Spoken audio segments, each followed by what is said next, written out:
This morning, we are taking a live look outside across Carbondale, where that snowpack has just stuck around a little bit longer than expected, but that should be melting as we see a warm front lift further towards the north through the rest of the morning hours. That is going to be the primary story as we go throughout the first half of the day. We are going to see fairly warm as well as fairly windy conditions. Later on this afternoon and evening, we are going to see several chances for scattered showers. Rain is going to be with us through the overnight hours and through early tomorrow morning, but it's going to be associated with an Arctic front. Once that cold front passes, temperatures are going to get dangerously cold tomorrow and last through Sunday and even early parts of next work week. Now, as you're headed out the door this morning, you still certainly are going to want to grab a jacket. We're sitting at 23 degrees across Carbondale, 28 across Harrisburg, 25 across Paducah, lower to mid 30s a little bit further towards the south and towards the west. The good news is that we are seeing fairly calm winds out there this morning, so at least a lot of us aren't seeing those dangerous and drastic wind chills.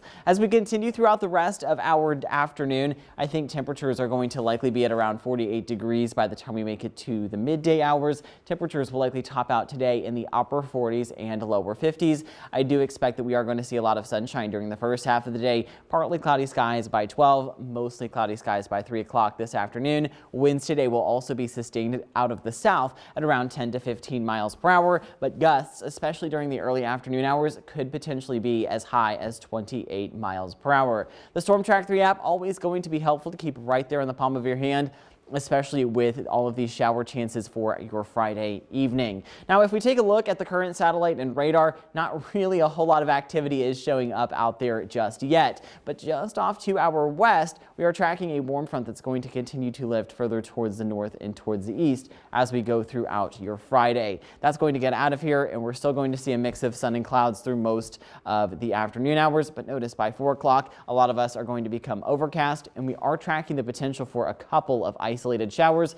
Those showers are going to become more scattered and then eventually more widespread through the overnight hours. So if you do have any plans this Friday evening, definitely make sure to pack an umbrella and a rain jacket. Now, through the early morning hours, I do expect shower activity to linger, but once this cold front tracks through the region, I do think a lot of us are going to dry out for the second half of the day on Sunday. We likely will be dry after about 9 or 10 o'clock tomorrow morning. We'll see a mix of sun and clouds during the afternoon hours tomorrow, and we can't entirely rule out the potential for some flurries. Now, in terms of rainfall totals between now and the end of the day tomorrow, a lot of us are likely going to see under a ½ inch of rain.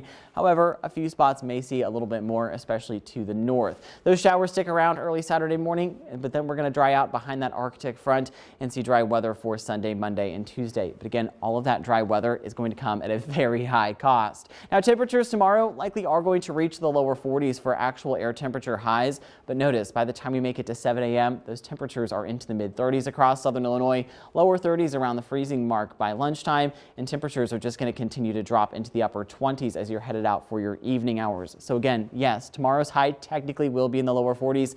Those temperatures are going to be much colder in the afternoon. They're going to continue to drop. Temperatures by Sunday afternoon likely going to be running only around 22 degrees. And as we look ahead towards the earlier parts of next work week, we're likely going to see temperatures only top out in the lower 20s for Monday and upper teens by Tuesday. And a lot of those early morning lows likely going to be running into the single digits. 7 degrees Monday morning, 7 degrees Tuesday morning. So very cold, and we're